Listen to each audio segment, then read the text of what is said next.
الحمد لله وكفى وسلام على عباده الذين اصطفى أما بعد فأعوذ بالله من الشيطان الرجيم بسم الله الرحمن الرحيم محمد رسول الله والذين معه أشداء على الكفار رحماء بينهم تراهم ركعا سجدا رب اشرح لي صدري ويسر لي امري واحلل عقدة من لساني يفقهوا قولي سبحانك لا علم لنا الا ما علمتنا انك انت العليم الحكيم اللهم صل على محمد في اول كلامنا اللهم صل على محمد في اوسط كلامنا اللهم صل على محمد في آخر كلامنا صدق اللہ العظیم. محترم دینی بھائیوں،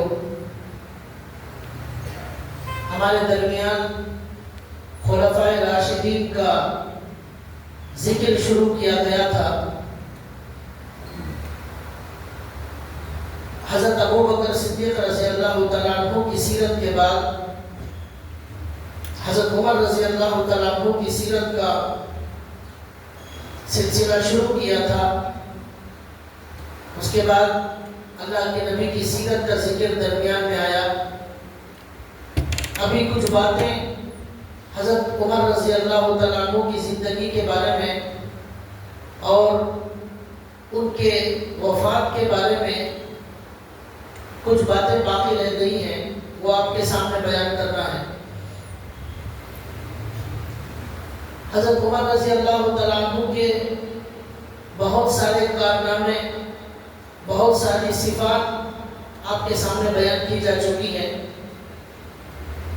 حضرت عمر رضی اللہ تعالیٰ عنہ کی ایک بہت بڑی خوبی یہ تھی جو قیامت تک آنے والے ذمہ داروں کے لیے، قیامت تک آنے والے حکمرانوں کے لیے ایک نمونہ ہے، ایک مثال ہے. حضرت عمر کی زندگی وہ یہ ہے کہ حضرت عمر رضی اللہ تعالیٰ عنہ راتوں میں گشت کرتے تھے اور لوگوں کی خبر گیری کرتے تھے، معلوم کرتے تھے کہ کون مستحق ہے، کون ضرورت مند ہے، کسی کی کیا ضرورت ہے، یہ سب معلوم کرتے تھے اور ان کی ضرورت پوری کرتے تھے.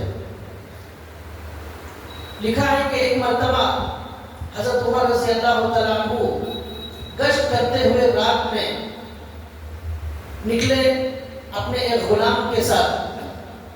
چلتے چلتے چلتے مدینے کے باہر کسی علاقے میں جا رہے تھے. وہاں دور سے ایک جھونپڑی نظر آئی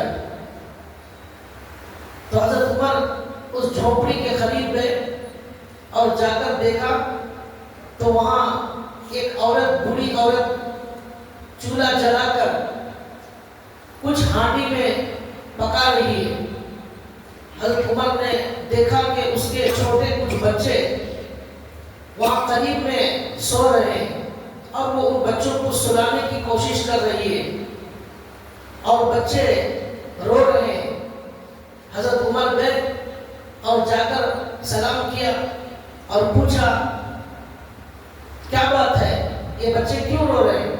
تو اس عورت نے کہا کہ یہ بچے کئی دن سے بھوکے ہیں، اس لیے سو نہیں رہے ہیں، ان کو نیند نہیں آ رہی. حضرت عمر نے کہا پھر یہ ہانڈی میں کیا پک رہا ہے؟ تو اس نے کہا ہمارے گھر میں کچھ راشن موجود نہیں ہے، بس ان بچوں کا دل بہلانے کے لیے، ان کو تسلی کے لیے میں نے کچھ پتھر ہانڈی میں رکھ کر ان کو پکانا شروع کر دیا ہے تاکہ ان کو اطمینان ہو جائے کہ کچھ پک رہا ہے، اسی بہانے سے ان کو نیند آ جائے. ہمارے پاس راشن موجود نہیں. حضرت عمر نے کہا کہ تم نے مدینے کے جو خلیفہ ہیں ان کو اطلاع نہیں دی، حضرت عمر کو اطلاع نہیں دی. وہ عورت حضرت عمر کو نہیں پہچانتی تھی. تو اس بڑی عورت نے کہا کہ ہم کیوں اطلاع دیں گے، یہ ہمارا کام نہیں ہے، یہ خلیفۃ المسلمین حضرت عمر کا کام ہے، وہ ہماری فکر کریں. سارے علاقے